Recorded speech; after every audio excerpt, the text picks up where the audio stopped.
Welcome to Club Domingo, brought to you by Cyclone Comics. Hello,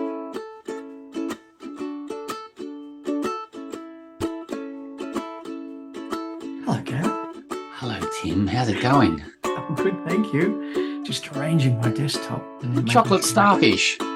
Yeah, Like a bat out of hell. that's right. Yeah.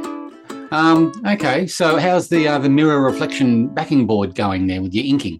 Slow but sure. There it is there. Oh, I'm pointing with my cursor on the screen as if you can see that. Can't see that. No. You can't see that. It's going slowly. That's page 3 that my finger is on at the moment. Right. So page 1 and 2 are definitely all done. But I wanted to be like up here by now. So, but yeah, so we're getting there. Did you get that forwarded email from Rook? Yeah, just as I was logging on. Yeah, right. I will read that out yesterday because he's quite chuffed at the reflection of the progress. I like it. I like it too. And there's almost no chance of spoilers there at all. Well, yeah, no. It's just an ever-growing bit of black across the wall. That's right. Yeah, exactly. Yeah, quite clever. Yeah, that was a good idea that we thought of that. Yes. Yeah, that's right. That's what it's there for. Yeah. It's there for me. So that every time I'm sitting here, if I'm doing something stupid, instead of doing work, I can look up and go, oh, that's right. Look, let's just get that done instead. So yeah. So timing wise, we were talking very quickly before we pressed record, and I thought, no, we'll leave it until we're recording. What's your schedule like for this? Yeah, so we're like today, like it's the mid of June right now, and the next con I'm at is Fraser Pop, which is mid July. But we're going up a little bit early. So really, if I want this ready to sell at Fraser Pop, it should be at print a month from today, I reckon, no later than. And that should be doable because there's only 12 pages up there left to ink. Yep. So that's Emmanuel Hernandez's pencils for Killaroo Greener Pastures crossover. So I'm inking those. And there's the first half of a two-parter with a crossover with Hair But the Hippo by Jason Paulus, and that's already done and has been done for ages. So, most of the comic is, in pretty well advanced. I've got to do at least one cover by then. Yep. We being me and Darren Close looking at doing a second cover for him to have an exclusive variant. Yeah, exclusive for Oz Comics. Yeah. I'm not sure yet whether we'll offer that on the Kickstarter or not. I don't know how exclusive Darren would like it, and I'm quite happy for him to say no. The only place to get it is from Oz Comics. But I'm also happy just to have it available on the Kickstarter if he wants. So I've got to do a whole cover. So that's pencils, inks, colors. And they take me longer than they should, especially the colors. But the Oz Comics exclusive cover, all I'm doing is the pencils because Darren specifically wants to ink it, which is cool. That should be fun. Yep. I love seeing other people ink my stuff. And I'm gonna he'll have to find a colorist. I don't think I've got time to color both. Yeah, right. But I'll see. We'll see. Not being too nosy, but I've got a couple of questions. How are you going with your what are you laughing at? Me being, I don't want to be nosy, but I got lots of questions. Yeah, you'll answer them. And if I'm being nosy, just go back off, Chal. Okay. Yeah. Okay. How are you going with your masthead for the cover? Have you locked in a design? Oh my God! I keep on. No, I haven't. Back off, Chal. I like the latest version, which I think I sent you, which I don't think you were terribly impressed with, but it's still sticking with me at the moment as being the front runner. I don't know that I've got access to it right now quickly or easily to show. It does remind me a little bit of a mid 80s sitcom logo because it's kind of fat and a little bit funky. I'm just using the boldest version of that typeface, Gaudi, and kind of when I put it together and put like a key line and a drop shadow and another key line and blah blah blah, I'm going, Oh, I think that's what they used on like five different American sitcoms back in the day.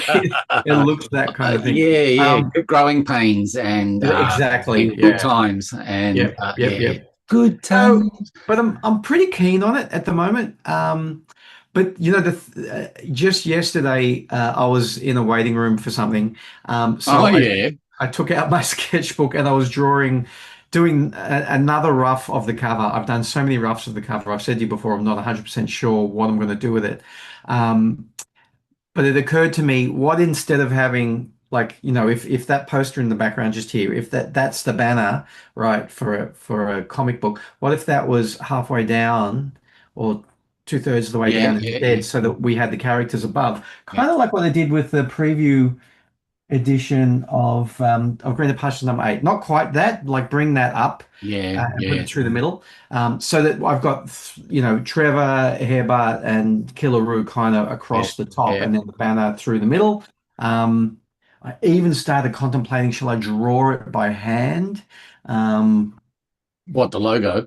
yeah, but that's just silly. I just I sent you some examples a while ago. I don't think I brought it up on the show, but Ben Caldwell, uh, who made these fantastic how-to books back in the day, Right. but Yeah. he's like a billion times better now, and this stuff was fantastic. He's working on the Dark Knight Returns Robin miniseries or graphic novel or something. Dark Knight Um, Returns, Robin. Okay. Yeah. Frank Miller's Dark Knight Returns, the I Robin that think was in that. I think I've heard of that. Yeah. So I've always forget her name, but Cassie Kelly or that's something. it, Cassie. Cassie. Yeah, yeah. So he's doing anyway, I'll follow him on Instagram, and his work on there is always really exciting. But more on his Twitter, which I don't go on anymore, but certainly back in the day, he would constantly be showing faux covers, FAUX covers, where he would just draw a cover where it's like well, he would go through periods where he would draw the same character, and it's like Betty and Veronica, vampire hunters, and it would be this Right. amazing cover. But all of the typography would be hand drawn at a pretty sketchy level, but amazing. And I just look at that and go, man, I wish I could just come up with that logo, but for what I've got, and attack the whole cover in the kind of the really exciting and energetic kind of playful manner that he does. It's so playful. It's because all he's doing, because he's not actually making a real cover. He's just playing with the tropes of what covers look like, Right. and what the 50s, probably more than 50s and 60s typography on the covers would look like. And I don't know for sure, but I'm pretty certain he's doing it all out of his head, just because he must love that stuff so much. It's all inside him. He's not using reference. Yeah. And I'm going, man, that would be amazing if I could figure out how Well, to I do just I that. just came up with an idea that because I haven't really put much thought to it. But do you Why remember the would you? old Tales to Astonish that had Iron Man and someone else like Submariner or Captain America or something like that, and Yeah, the yeah, cover was split vertically. yeah, You could yeah, have yeah. something like that, where in the middle is Trevor looking left and right, True. and at the back on one side is Killaroo, and the back on the other side is Yeah, Hairbut, yeah, reflecting the stories in the background, different yeah, tones, yeah, and but Trevor's in the middle, yeah, and you can cut the cover down the center that way. yeah, yeah. That might be a solution. Yeah. It's not so much I'm trying to pack in a lot of character information. I'm quite happy for it to just be quite a generic Trevor, Killer, Rue, and Hairbut. So I'm quite happy for that. And in fact, again, I'm considering doing like that white background again, just to keep it. White backgrounds are great. I use them a Yeah, lot, yeah. and very effective. Yeah, Um, but I've struggled a lot in the roughs that I've done on whether or not to put in official logos, or to just have some typography that says Killaroo, How About the Hippo, Trevor Bovis, or to yeah, put in their actual logos, kind of like you would have with Marvel Team Up or Two in yeah, One or yeah, Brave and the Bold or something. yeah, But that makes that all of a sudden that's a lot busier cover. There's a yeah, lot more going on if I do that. yeah, I'm not sure that it needs it, and I think subconsciously that's part of the reason why I've taken the masthead and slipped it down two-thirds, so that it's very obvious what this is. It's three Yeah, characters. yeah. Yeah, two Interesting. months. Okay. Um, the other question I've got is if you're doing this for Fraser Pop to have issues ready for then, where is your Kickstarter campaign? You're going to do that when you get back from Fraser Pop?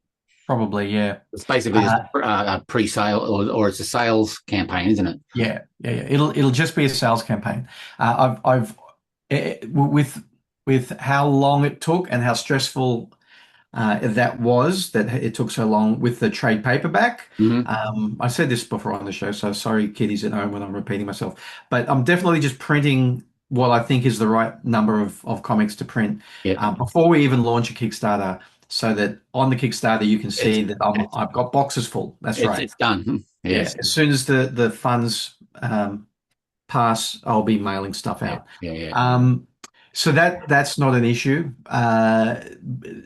So your question is, when will I be running the Kickstarter?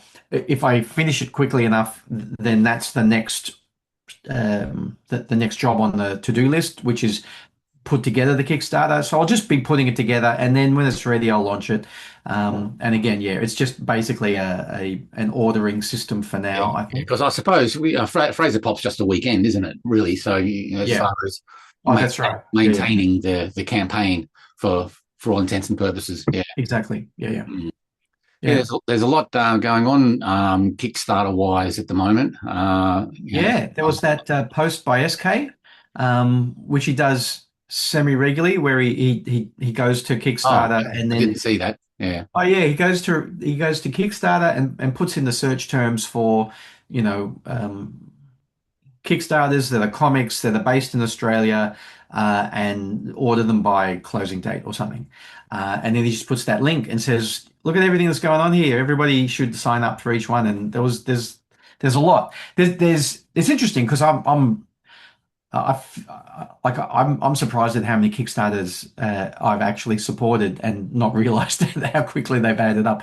But in any other way, I'm kind of still a bit of a newbie to how Kickstarter works and everything. So when you look at that list, and then you hit at the bottom, it says show more, and you show more, and you show more. So there's a very long list, and then you start going, oh yeah, but that one's dead, that one's dead, that one's never happening, that one's not going to happen. It's Right. interesting to see Right. it. It becomes a bit of a graveyard. It's really interesting. Yeah. Well, you may grimace, and you go, oh, yeah, because I mean, Greener Pastures 9 is on that list as being something you can hit a notification for. Right. And I go, I hope nobody thinks that's in a graveyard now, because that's the next job off the drawing board after Team Up 1.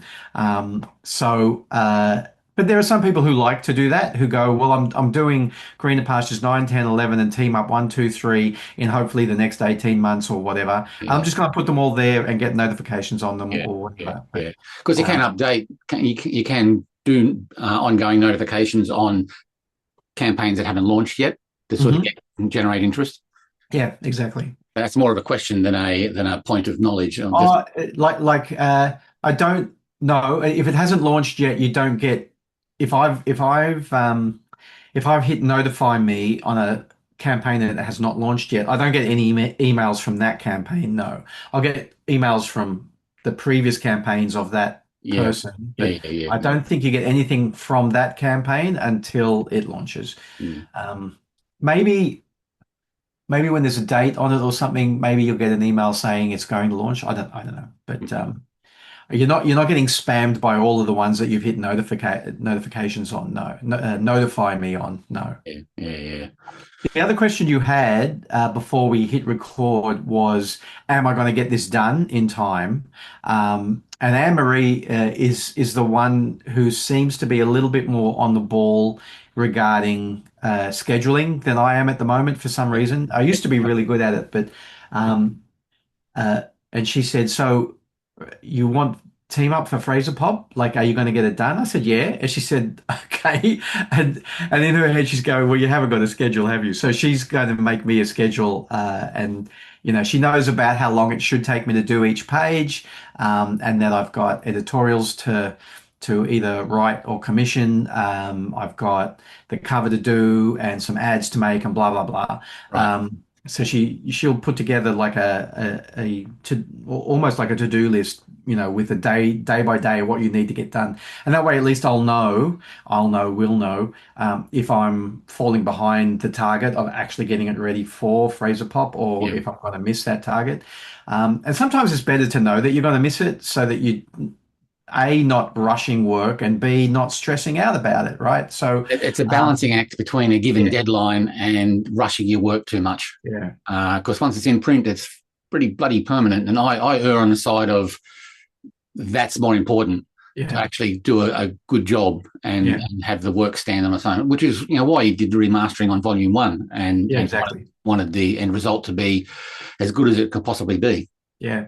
I if this is not to denigrate Fraser Pop, but if I was getting this ready for Oz Comic Con, then I'd be a lot more concerned, because I know that there are absolutely Killaroo fans there and absolutely Greener Pastures fans, and it would be a real shame. Pardon me, a real shame if I missed that, if I missed that event, because I sell a lot of comics there. At Fraser Pop, I don't sell that many. I don't think most of the punters there are going to worry too much if they're looking at a new or an old Greener Pastures, or a new or an old team up or whatever.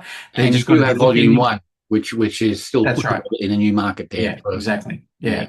So if I don't have it ready, it's not that big a deal. But I do like that carrot in Hmm. front of me at the moment. Yeah, yeah. It's something to aim for. Yeah. Yeah. Yeah. You'll do it. It'll get done. Hmm. Thanks, Gary. Thanks for the Yeah. vote of confidence. Yeah. No Nice. worries. Yeah. Um, Speaking of production, I've decided to dump the whole cyan printout business. It's more hassle than it's worth. Oh, really? I didn't know that. Yeah, I'm just dumping it because not because of any other reason on a technical front, just that I was having a good hard look yesterday at Dylan's pencils, and they're more very finished, not layouts. What's the next stage up from layouts? Thumbnails? No. Well, you're either doing layouts or pencils, right? Well, they're very refined layouts. Okay. I wouldn't put them in because he's used to inking himself as well. So the Yeah, information exactly. Well, there, that's what I would expect from him. Yeah. yeah. So it'll probably be quicker all round for me to use my lightbox and ink over the lightbox method and redraw if I need to for some clarity on some figure work or some Right. faces and stuff than it would be to try and interpret using the blue line and going through that whole printing out and Photoshop work and Right. you know. I don't find any issue with the blue lining at all. Like I even with the digital pencils that Manny has given me here, and so if for kiddies at home who might be late to the story here, all of those pages look blue because it's a digital file that I printed out on on my regular drawing paper in cyan only, Yeah. which when I scan it later will drop out and only the black will be there, right? Yeah. Um, Mm. so that they're called blue lines. And so even though these were digital pencils, I did take each page into Photoshop and just crunch them down to be a little bit blacker if I could, right? But I've got like Greener Pastures 8 taught me a lot of things about how to handle this, and I came up with systems, and it's just a step-by-step process, and I crunch the pencils, whether they were scanned from real pencils or digital like this. I crunch them down like visually. I don't do that automatically, but I visually crunch them Yeah. down Yeah. until they're nice and black. And if the paper is a bit grey, I will try to drop that out as well, because otherwise you've got cyan over the entire page. Um, and then I bring that, then I run that through an action I've got in Photoshop that will convert it to the CMY, the cyan channel in CMYK. And because I know it's already as dark as possible, I know that cyan will print out as solidly as I'm likely to get. And then I usually will leave it at like a 40% Mm. opacity. Mm. So with it, like I just drop a 60% layer on top of it, 60% white layer on top of it, so I can move that up and down if I want to. But every now and again, there might be one page or one artist who's different when you're doing a jam, and I need to make it only 60% opacity. I'm pretty sure there was a few people that I brought to 60% opacity Right, on yeah. the jam Well, comic. well, But it like, and then it's really there, and it's there, and it's clear. And I've tried to do like tracing, and it's like you get um, uh, it blurs, like you can't see it sharply anymore because there's a whole thickness of paper yeah, that is yeah. sub-scattering the light as it comes through. I think it's not a problem. I don't want it to be a negative experience because Dylan's stuff is great. But I just noticed that for me, there's like things like small hands and small faces where there's a lot of the camera's been pulled back a bit and there's two full figures there, and detail on the face is you got to make a decision on where to put all. Talk about hands, because hands is one of the main problems. The hands is very sketchy, and so if I have to make a decision, I'll find myself grabbing a pencil to define where the fingers are and what the final line I'm going to ink is on the blue line. And I thought, this is uber double handling. That's true. So it's just because the pencils are so loose. Let's just call them loose pencils. And I'm finding it easier to commit a pencil line first, just to make sure that when I ink, I'm inking what I want to ink instead of going through a blue line and then misjudging it and going, oh shit, I didn't see that clearly enough. And so that's the problem. So, but it's fun doing that. I mean, I love interpreting Dylan's work. That would be a ball. I hope I get to do it one day. Yeah. So it is a lot of fun because his style for the Batrisha stories is quite cartoony. So, like pointy knees and big feet and all stuff that I've never really approached for inking before. So I don't mind. There's only an 8-page story, so I'm quite fine committing whatever extra time is required to refine those loose pencils into something a bit more finer for me to ink. Yeah. So what is that spectrum, do you reckon, Gary? It's like some people I'm on the spectrum all right. No? We're all on the spectrum. I said that to one of my classes at the end of last trimester. I said, "There's probably some of you who are on the spectrum." They went, "Yeah," they're all high-fiving each other, and they're going, I'm going, "I know, you're probably all on the spectrum." But they're all like, they're very cool with it. It was good fun bonding moment. But I mean, like in that idea of penciling a page, what's the spectrum there? Like there are layouts which are often like not even used on the final art. Somebody will look at, like John Buscema will do a bunch of layouts, and then Gil Kane will redraw on his own paper what the pacing is, but will redraw it. But then there's also like layouts that are looser than what you're probably doing, but layouts that are clear enough that a good finishing inker will be able to do it without even doing any more pencil. That's but right. I'm pretty sure, like back in the probably 70s at Marvel, a finishing inker would often not re-pencil, but would finish penciling. Would interpret shadows and textures. There'd just be. But do you reckon that they would do that like with pencil first and then ink over their own pencils and the other pencils as well? I'm sure it'd be, depending on the artist, it'll all be different. What I'm essentially doing is outlining Dylan's artwork and just giving myself a reminder where there might be feathering, and then I'm referring back to his original, grey pencils and the blue lines to a certain extent. But if I'm not running out blue lines, I'm referring to his grey photocopies of the art. So it's basically because there's black ink going everywhere because of the characters and Dylan's art and whatever. So there's a lot of black. Awesome. Yeah. Fantastic. Cool. So and I find myself just getting annoyed at the having to double handle the cyan situation. And I totally get it. Yeah. So I'm going to go with the easier production method, and it might take a little bit longer, but it'll only be a little bit longer, and the results will be better for it, in my humble opinion. And if it's easier as in the process has some ease to it. Even if it takes longer, it's a better process, and it possibly won't take longer in the end. Exactly right. Yeah, and I want to enjoy the whole process as well. So I don't want it to be like a burden. Yeah. So No, totally. stress free. Yeah. Yeah. Fantastic. So Yeah. so I've taken a few days to reach that conclusion and gone, fuck it, go back to plan A. So. Very good. Yeah, cool. Yeah. And Dylan and I have discussed very briefly in the past doing a team up with Trevor as well. So hopefully we can get to that eventually. That'd be That awesome. would be interesting. Yes. Yeah.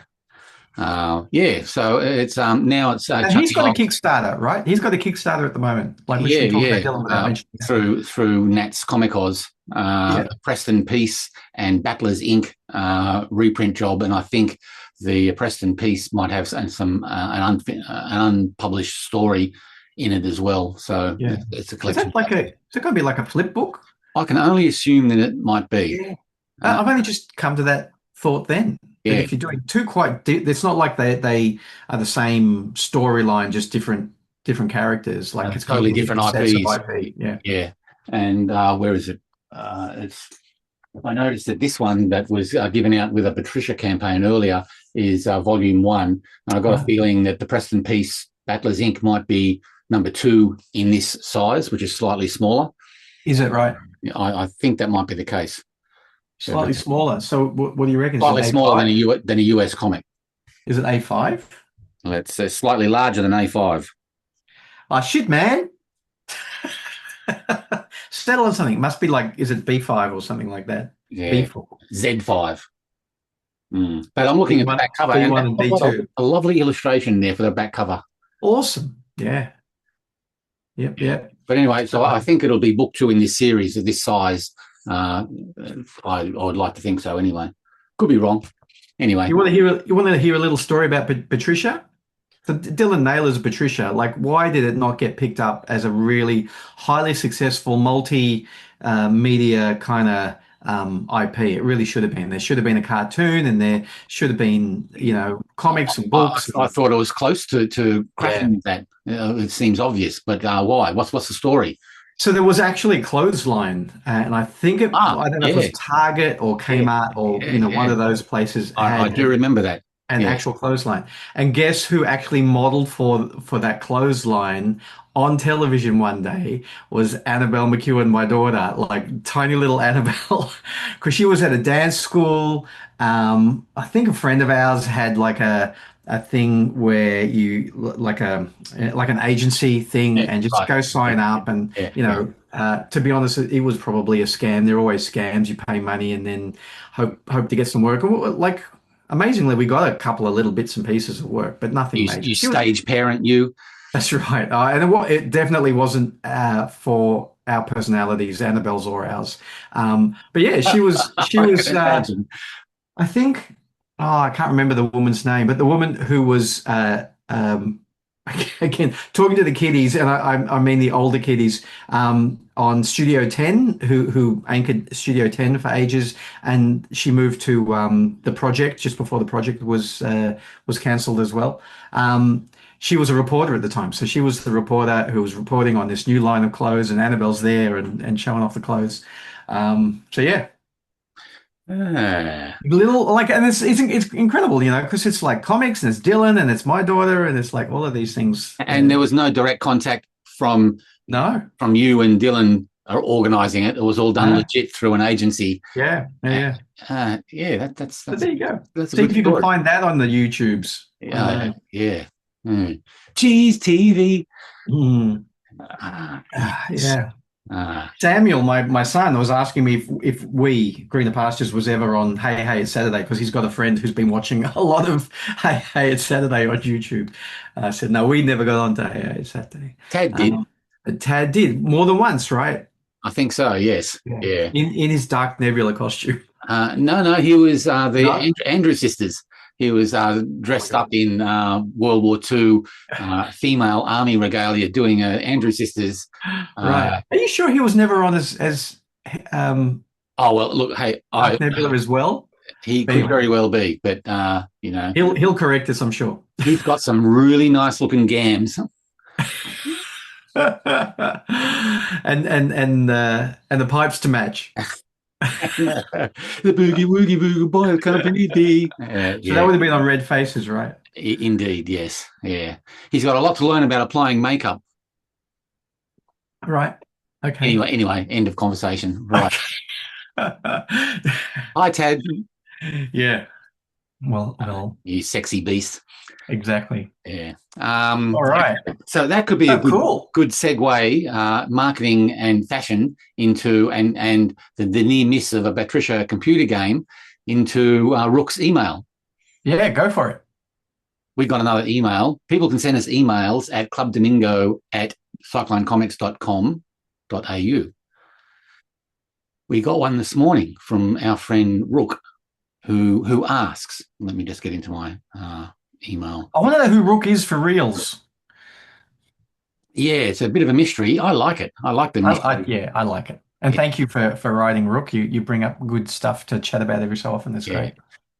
So anyway, he writes, the title is Comic Tie-Ins, which is interesting. Hi, Gary and Tim.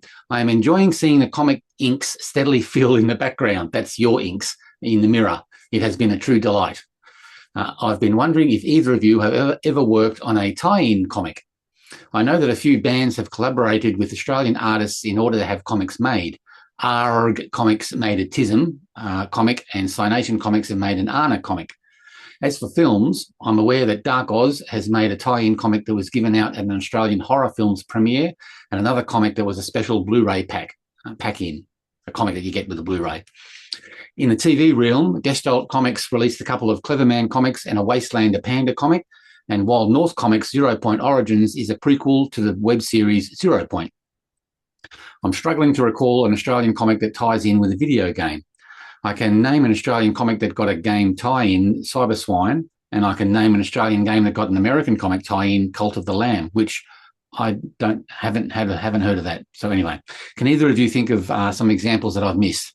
And do either of you have an Australian property that you would want to make a tie-in comic for? I hope you both have a stupendous day. And he says, P.S. I hope that Club Domingo club membership comes with a badge so I can spot the other Club Domingo fans in the wild and discuss the deep nuances of tea and toast like-minded peers. Very cool. Yeah. Thanks, Rook. Okay, do we have any answers? I think Dave covered the bases, really. Well, let's go back to Dylan, though. Dylan Naylor did the Fireballs, and true, yeah. I'm sure he did more than the Fireballs too. And was it one or two issues of Fireballs, or was it the one issue that was printed once for underground kind of distribution and one for newsagent distribution? There's at least two Fireballs comics anyway. A rockabilly band called the Fireballs, who Dylan's done heaps of like tour posters for bands and whatnot. So I think he had a bit of an in there. I think he was doing posters for the Fireballs and then ended up doing a comic. But he also then did the Martin Malloy comic. So Mick Malloy and Tony Martin, who were probably the biggest thing on radio in Melbourne at the time. He did a comic based on them. He did the Barge. Oh, that's a television show. Barge Ass. Yeah. Barge Ass. Yeah. Which was a again, the Working Dog Productions, the Dish and Castle and D-Gen, yeah. So one of their skits was to take old episodes of an Australian 70s cop show and revoice it and make it hilarious. Therefore, and it was called Barge Ass, and Dylan did the Barge Ass comic. Wow, I read that email this morning from Rook, and none of this came to mind at the time, but it's all coming back to me now. And I didn't think I had any experience in the tie-in business, but I did remember just then that I did get in touch with the D-Gen office, Working Dog, is it? Yeah, Working Dog. Working Dog, to do a Funky Squad comic. Ah, yeah, cool. Because they released an old 1970s style Funky Squad annual. And I thought, that'd be perfect to do a comic featuring them and their comical cop shop style Yeah. antics in a comic. So I did Yeah. approach them, and nothing came of it. So You did something for an English annual that was based on a television show, though, didn't you? Like was it one of the a Christmas story for Space Precinct, which was a Space Race? Jerry Anderson Yeah. live action thing, and Yeah. Jerry Anderson was the Captain Scarlet Yeah. and Thunderbird. Thunderbirds. You know, And Space 1999. Yeah. yeah. So So I did a tie-in comic story for that with Stephen Jewell writing, and I did the drawing. and Stephen's living in Queensland now, right? He is, yes. Yeah. Hi, Stephen. I'm sure you're an avid watcher of the show. A Club Domingo club member. Yeah, VIP. So there you go. You've actually done one for reals, and you've pitched a number of times. You've told us the story on the previous episode that you pitched a Mad Max comic years ahead of the fact that Mark Sexton wrote and wrote, I think, a lot of it, co-wrote most of it. The DC Vertigo Mad Max comics and drew one of the miniseries, or at least bookends for it. I can't remember now, but it shows that we do no research, because I just had a flood of answers to this as well. That Dave and Glenn did a lot of Puppet Master comics that's right. over in the States. Puppet Master being a horror film franchise, yeah. And I'm sure that there was, let alone the fact that I did Planet of the Apes. of course. That's a tie-in. Let's not forget that. Jesus, that's a big one. And I'm sure we'll remember more when we stop recording. But this email came through about 15 minutes before we hopped on to press record. So we're just trying to go down memory lane. I've been trying to think if I've ever done anything. When I was working on Happy Feet 2, in down times, as in times when there was nothing like urgent happening, I was trying to pitch the idea of adapting Happy Feet 1 as a comic to release at the same time. And I did a few pages of that as as part of the pitch.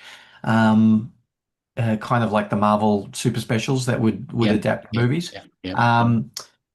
Obviously, nothing came of that. I looked over Mark Sexton's shoulder while he was drawing and writing Mad Max. So that was close.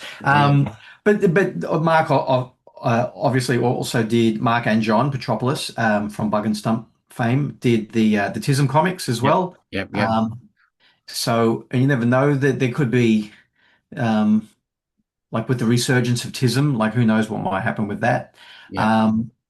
But I did do roughs for a pitch for the Hooly Doolies. So the Hooly Doolies were a Wiggles knockoff band, and they contacted me. I forget how, or somebody contacted me, and I did some rough pages for a comic for them to pitch the idea of that. And again, that never came anywhere. Went anywhere. There was a time where I was going to get in touch with Kennedy Miller. Was it Kennedy Miller? No, it was Baz Luhrmann and his biz to do a Moulin Rouge series of graphic novels. Following Jesus, different set of characters in that same environment.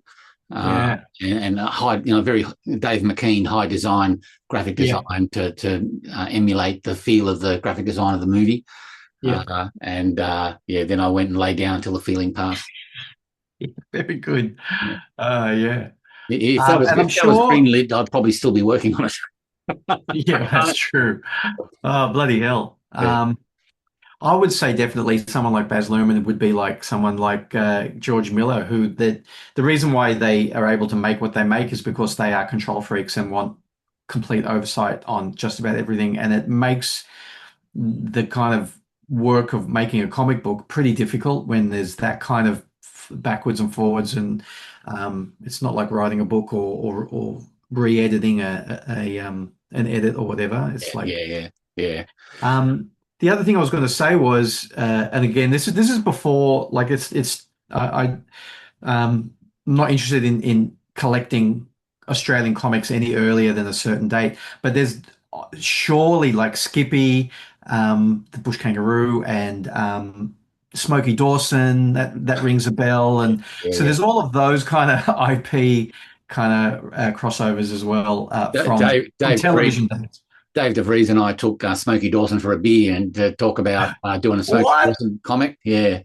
Yeah, he came in. He was a pretty old bloke when we met him, but we went. This is on Castle Ray Street when had studio just around the corner Holy shit. in the Murdoch building, and yeah, we had a beer and we talked about the idea. It was only didn't go anywhere, of course, but he was pretty keen because you get entertainers of that generation and they're sluts for the attention. You know, they just want. Yeah.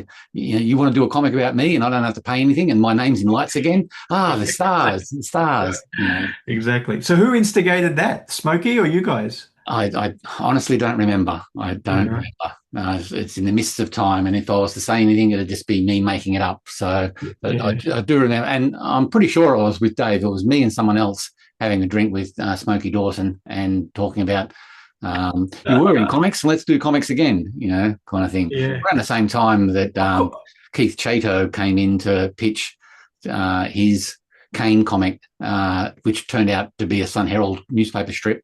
And he ended up doing the new Phantom material, and that was all when we were in the Murdoch building in Castle Ray Street. And, and Cyclone was looking around for all different kinds of ideas to publish. Yeah. It was interesting times. Yeah, maybe Keith Chato should have got in touch with Smokey Dawson, and that would have been more appropriate. Yeah, it might have been a better connection there. Yeah. You've always got something new to tell me about. I don't think I ever knew that. Wow, Smokey Dawson, published by Cyclone Comics, Escape as an Australian comic.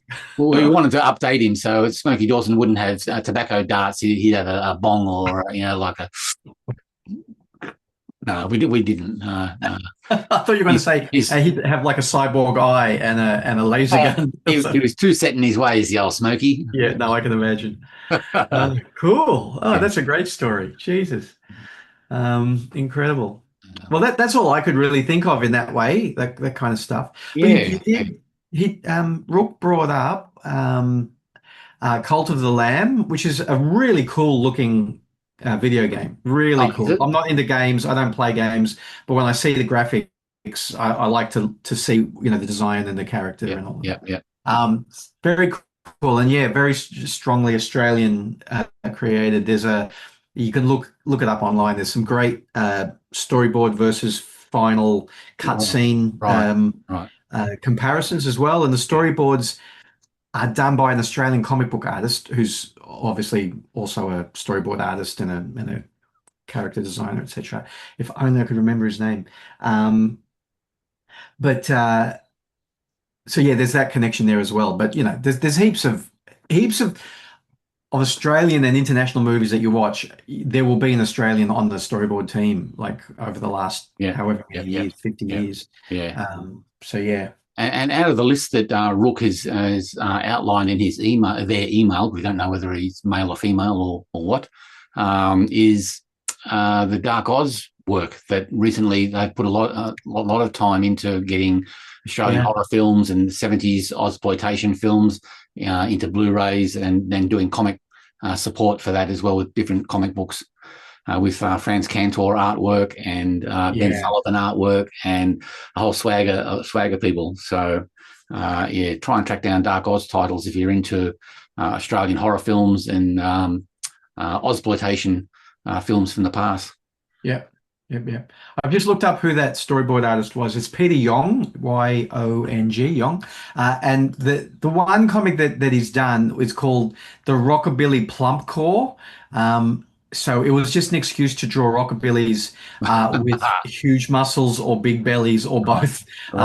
But it's a great fun comic. It really is. So I don't know if it's still available to buy anywhere, but if you look up Peter Yong Comics, you'll get to his website and you'll get to see those storyboards I was talking about. All of that stuff is there. And he's a lecturer at, I think he still is at CDW in Adelaide. I'm pretty sure he's an Adelaide based person at the moment. But that side by side of the trailer, I think it is not a cutscene for Cult of the Lamb, is great examples to show students of what a storyboard animatic looks like versus final art. Really talented. His character work is very fun. Peter Yong. Never heard of him. That's another name that, Yeah. yeah, that Have you Mark. not heard of the Rockabilly Plump Core? It was No, good fun. It no, was. no. It's. I bet you anything, it'd be like one of the first five, if not one of the first three Kickstarters I supported. It's like How many that's years ago are we talking about? yeah, that probably 10, Yeah, probably 10 right. Okay. years. Yeah, When I right. still got it open. Um, yeah, no date on the website that I'm looking at. Right. Every time I see him, I say more comics more often, and he says, "Oh, I've actually got some more Rockabilly Plump Core stuff in the back of my mind." And so you never know. Maybe there'll be Okay. stuff like that coming Um, from Peter. He's really good and a lovely guy. right.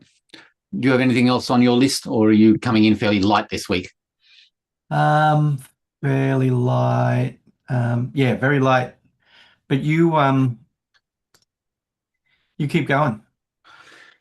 I've bumped into the word taste a couple of times this morning. Because This morning, this morning, yeah.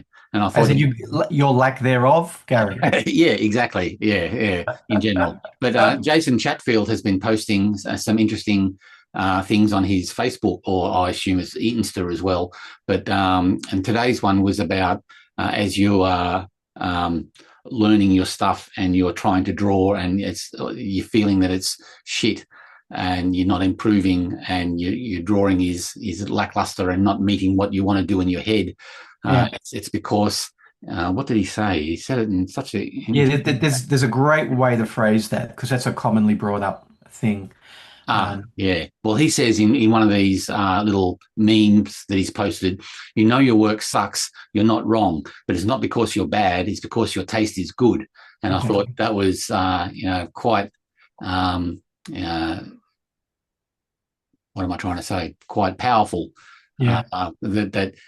You're aspiring to be as good as the Yeah. heroes that you've read about, and Yeah. your art heroes that you've read about. And if you Yeah. have really good taste, and then your favourites are, like Mount Rushmore, then it's going to be a bigger gap between what you can do in your head and to achieve Yeah. quality to get closer to the Mount Rushmores that you're after.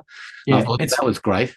It's often the reason why we're never satisfied because the cycle should be that as you improve, you part of the reason why you're improving is because you're paying attention to what you're looking at and you're taking in new ideas and new methods and that will improve your artwork. But at the same time, it allows you to improve your taste and you're actually looking at, instead of only looking at comic book artist A, you start to look at illustrator from the 30s, That's right. and then as you improve, you start to look at the painters from the 1890s or whatever. And not that I'm saying that one is better than the other, but your taste becomes broader and deeper, and so yeah, that vicious cycle is the thing that hopefully will continue to And if you make us strive. and if you don't do that, you tend to plateau. Yeah, And exactly. if you restrict yourself to a limited bubble of influences, you won't rise above that. Yeah. Um, And I just had this conversation with a class last week, and there's a great. I don't know if you want to link to it or not, but I can send it to you. There's a great essay on Alex Toth. I don't know if we've discussed this before about, and I'll be as succinct as I can. But Alex Toth, as a comic book artist at the beginning of his career, was a journeyman, was as good as anybody else, but not as good as the really good ones. Um, and then if you study Toth, there is a period where his work is actually pretty bad. His comic book work is bad. Bad decision making, bad composition, etc., etc. And then he gets onto that trajectory that launches him to the Toth that we all tend towards looking at, right? So I showed my students this lecture, this essay, and I said that's because as a comic book artist back then, you couldn't take a year off to learn how to be better. You were learning how to be better on the page on a daily basis as you were pumping out 5 pages a day or whatever. yeah, You were yeah. pumping out 5 bad pages for 6 months, every day for 6 months.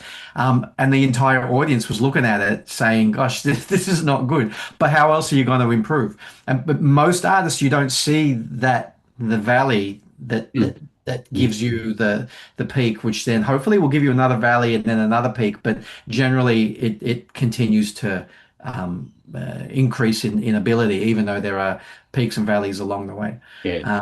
So yeah, I thought that was a great essay. Yeah, which is where you get the old, bumper sticker of you got to do your 10,000 pages before you start getting anywhere. Yeah, exactly. And it's true, you just got to work.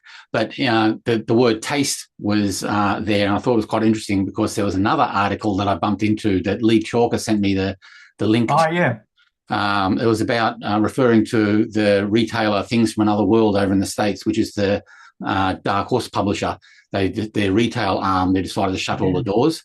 And there's a great article, which I'll link to at the bottom. I'll actually include that with this week's thing. I think it's worth reading from top to bottom. But there is a paragraph I'd like to read here that says, comic shops help build taste. This is from the Comic Crusaders website. Absolutely, yeah. And that's very true. They give indie books oxygen. They help mid-list publishers stay visible. They give creators a human point of contact with readers. They create local fandoms. They host signings, launch parties, charity events, gaming nights, school drives, creator meetups, and those glorious debates where three people argue for 45 minutes about whether Batman needs therapy, and somehow everybody is right. When a shop closes, all that does is not instantly move online. Some of it just disappears. Yeah, totally. Let's see. This is about what happens when a comic shop closes and the impact of it. And I could read the whole article because it's a ripper of an article. I'm trying to cherry pick some of the better stuff here. Like important article for local comic book shop owners to have a look at as well, to see where they if sometimes we forget where we are in the ecology of everything that we do. And it's good to have that reminder. Another ripper paragraph, and that's it. I won't read all of it, but I highly recommend that if you're interested to go to the link and have a read. But another paragraph is comic shops also have to evolve. Some stores cannot keep operating like it is 1997 and expect 2026 customers to magically show up because nostalgia paid the electric bill.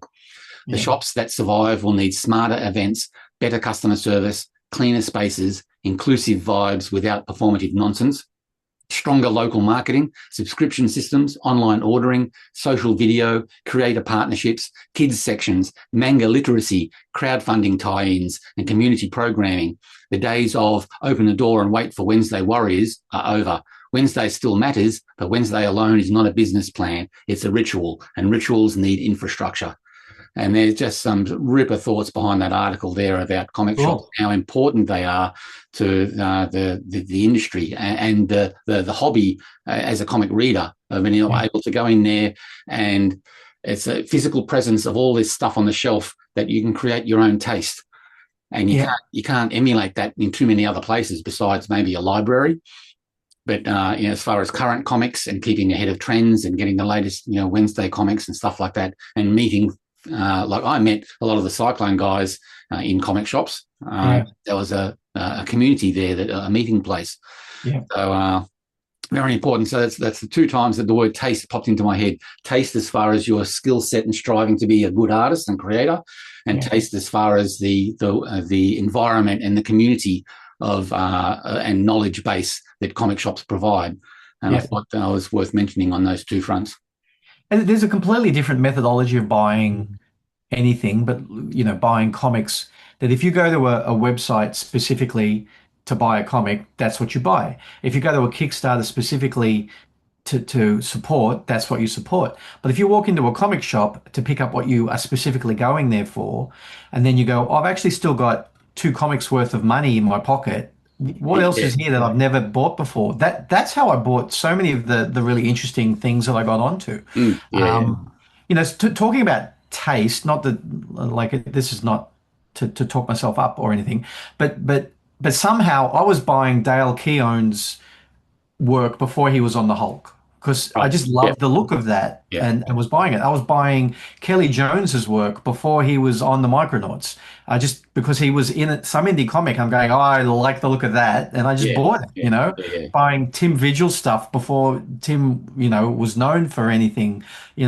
So That is as far as I'm concerned, possibly the most powerful part of a comic shop is that you walk in with a budget and then you go, oh, I've still got some budget left. What'll I spend it on? I came in for this and I'm leaving with this and this as well. Yeah, exactly. Yeah. Yeah. And invariably, as an artist searching for taste and style and being influenced by modern artists, once you find out what they're about, you tend to go backwards in time and learn about what influenced them. And you have to go back further and further and further. And there's nothing wrong in learning a bit of history. Yeah. You know, the Australia there's always time for history. So, no, totally. Yeah, going backwards in time. Like one of my big influences, which you can't see on the page necessarily, but I just absolutely love his stuff, is Roy Crane. The late 20s, early 30s, he invented the adventure strip in the newspaper, and his style is so freewheeling and loose and lovely to see. Yeah. And I only found about that by going back in time and learning about all the artists from the 30s and 40s and being inspired. Possibly can't see too much of his stuff on your page, but you can see it in the writing. Absolutely. Right. The adventure aspect of it. I found something else, like, again, I don't read nearly as much as I'd like to, but I also don't look at the internet as much as I might have in 20 years ago. But I used to buy like the Comics Journal and Amazing, what was it called? Amazing Heroes. Yep. And the Comics Interview. Like, I would buy these magazines, and ones like Amazing Adventure, Amazing Heroes, and Comics Journal are basically tastemakers, right? Just like Wizard was as well. I never bought Wizard because by that stage I wasn't really that interested in mainstream as much. Yeah. But so I don't think I knew who Roy Crane was until there was a big article on him in the Comics Journal. I'm going, I think I do like this. This looks amazing, right? And in that particular issue, the one with the orange cover with the Roy Crane huge long interview, it's got a Cyclone ad in it as well. Oh, there you go. Fantastic. Yeah, cool. I went, yes, I'll keep that. Thank you very much. Yeah. So there's... Oh, no, it's not a Cyclone ad. I think there's a letter that I wrote about editors in the front of it. Oh, it's in that one. Yeah. We did a whole show around that letter. Yeah.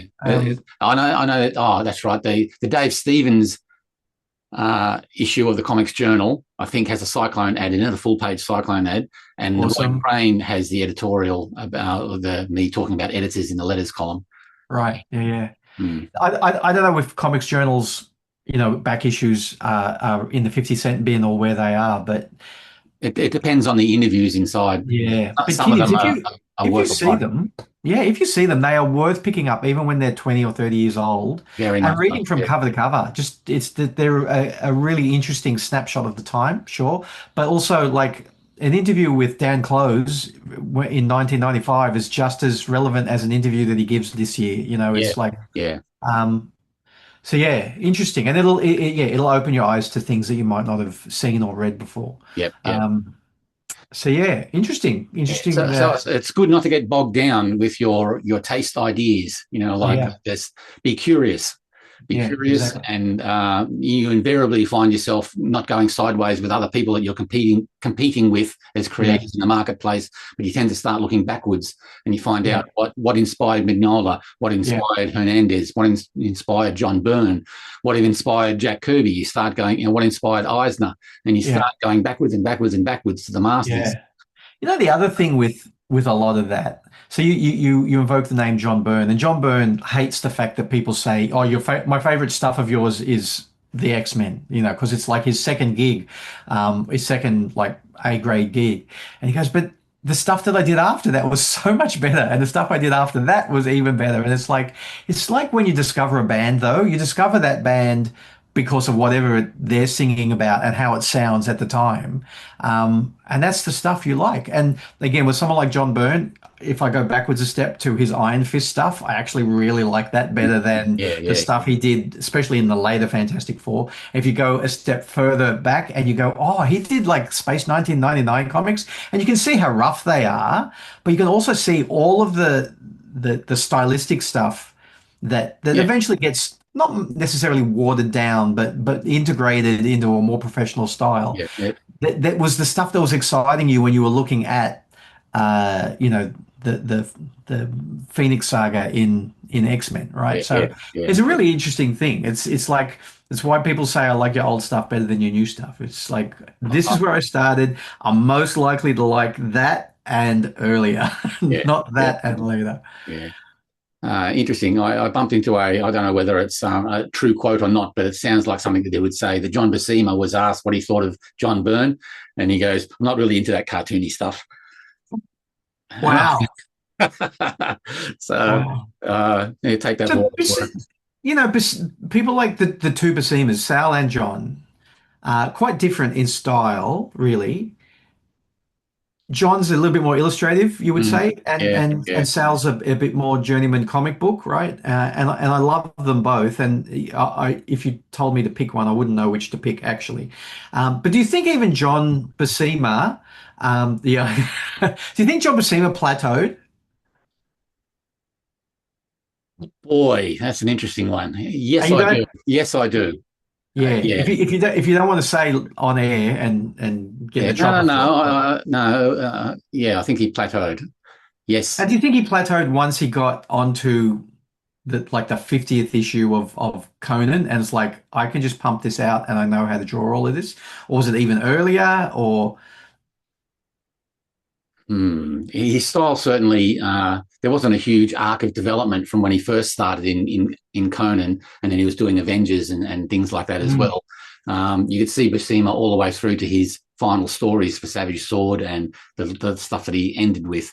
There is still a solid identifying qualities to his work that yeah, there wasn't much growth there, in my humble opinion, in yeah, comparison to someone like Barry Smith, who yeah, started off as Barry Smith, a Jack Kirby clone, and turned into Barry Windsor Smith, the Weapon X and the yeah, Monsters, and all that stuff that he did in yeah, later in his career.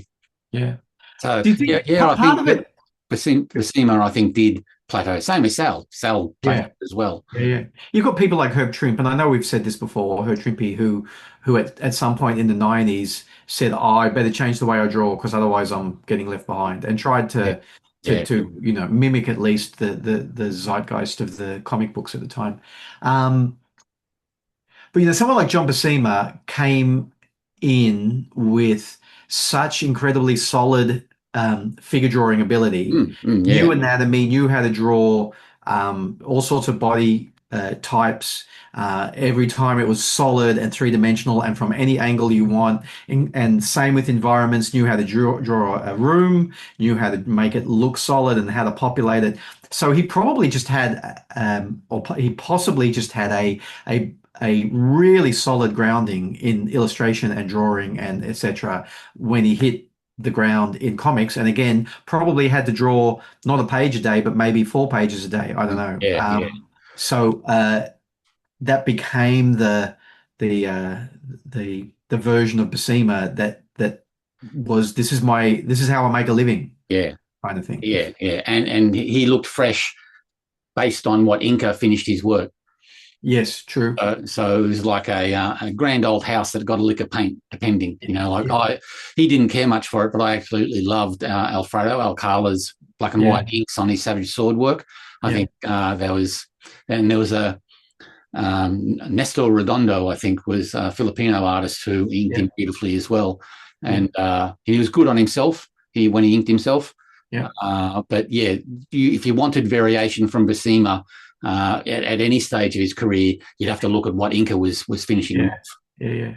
And like I know he's probably a favorite of yours, is that right? I think he's I appreciate his work. yeah, I right. don't think I'd call myself a fan necessarily, Yeah. but I So can. so I never followed him from project to project. No, And no, no. if he was on a project, I wouldn't then say, oh, I'm not reading that because he's on it either. But the fact that he did those Wolverine issues when Wolverine got his ongoing Yep, thing yep. after the 4 issue Claremont Miller miniseries, and then he got his own comic.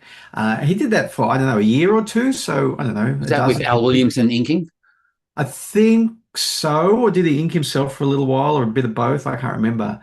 But he was like perfect for that, and it was so good. It was like I'm not what you would call a Buscema fan, but I was so excited to get that comic every month. Not just because I like what Claremont was writing, but because I love the way Buscema was drawing all this. Because Yeah. it wasn't costume, it was rarely costume characters. They were mostly wearing civvies and all of that stuff. Yeah, he's notorious for saying a couple of times that he doesn't really enjoy the superhero stuff. But he was on Avengers for so long that I think that it got bashed out of him. But Yeah, I can imagine. that's why he liked Conan so much, because he could just, his imagination was left to have a bit of fun. Yeah. Yeah. Yeah. Wow. Cool. Speaking of Wolverine, a little bit of a fanboy comment. I always preferred the Buscema Wolverine title where he wasn't in uniform, because I always thought the way Wolverine has been written, that there's no way that character would wear that yellow and blue suit. There's no way he would wear a super suit, full stop. Yeah, not outside of the X-Men. In the X-Men, maybe you have to, because that's the way that this outfit runs. Even there's no way Logan, the way he's written, would put on a super suit. There's no way, with the mask and the pointy. Nah, that's. It always got me. It struck me as odd that he could be in a super group, but he's the odd one out because he's wearing flannelette and jeans. Yeah. And they keep on, suggesting, here, put this on. He's there going, fuck off with these super suits. Yeah, exactly. Yeah. Anyway. Did you want to talk at all about what's over is it your left shoulder, the Persepolis book? Persepolis. Yes, because the author, Marjane Satrapi, passed away during the week. Yeah. And that's her most well-known book. And beyond her being such a huge talent, and it's such a tragedy that she passed the way she did, I dug this out because I wanted to read it. I've never read it because this particular edition, which was gifted to me, you can't read it. The type is so small. Yeah, right. I mean, I would need a real magnifying glass to read the lettering on that. Is that smaller than US size? Oh, yeah. Right. Yeah, it's smaller than Batrisha. Oh, yeah, right. So they're looking at bookstores for that, trying to get adults who read novels to read that. Yeah. So I didn't want to diminish her passing by complaining about the size of the print, but you can see the white space that's wasted. Yeah. Top and which way I think top and bottom. Yeah. And this edition is just a mass market paperback. But yeah, crazy. What a mistake it is to produce a book like this at this size, not being aware of the quality of the reading experience on the inside. It's just ridiculous. But anyway, yeah, she was a giant in the industry, and quite tragic the way that she passed. They say, in inverted commas, of a broken heart, because her husband died the previous year. Yeah. But yeah, a giant in comics and storytelling, and quite sad. And she was a movie maker and director as well. And I was just listening to an interview with her this morning very quickly, and she seemed like such a bright spirit, a real hot flame. And it's now gone. So very sad indeed. Yeah. Very sad. Yeah. Cool. What else we got? I got nothing. What else have you got? Just want to remind everyone that Beaumont Jardine's Kickstarter, The Chronicles of Wolfen, is still going on Kickstarter. So go and back that campaign. It's a good one. So just a reminder there. We've talked about taste. We've talked. I think that's about it for me too. Yeah, unless you've got anything to add to proceedings. Let's wrap it up. Let's wrap it up. In that case, you talk about something for 30 seconds or so while I find the button. I'm going to make this as seamless as possible when it's time to say goodbye. I tell you what, I didn't show that last week. That was drawn by Logan French while we were in Albury Wodonga. How cool is that? It's very cool. It was, sitting there in between customers, I decided I would draw for him what do you call it? An image, a drawing of the sketch of one of his characters from Amphibian Noir, which I've only got a photo of because we did a swap. Why is it so far back? Because I took a billion photos at Kukum Killiga, that's why. So I did that. See if I can get the There we go. Right. I Nice. did that drawing of one of his froggy characters, Boss.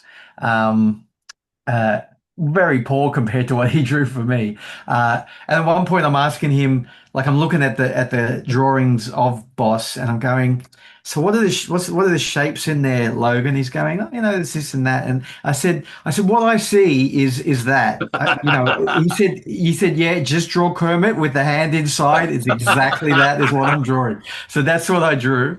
And then, I mean, that's exactly what it ends up Yeah, looking yeah, like. yeah. That's where you get the shape. Oh, Kermit. Yeah. And then at the same time, he said, "Oh, if you're drawing that, I'll draw this." I'm going far out, but yours is like really good. So anyway, very cool. Anyway. Very cool. Okay, I'll have some more inks to show next week now that I know what path I'm taking. So Get some ink, slap some ink down, Barry. Get amongst it, Charles. That's right. Okay, and what do you say to everyone? More comics more often. Yeah, you weirdo. Okay. Talk next week. Bye. Bye.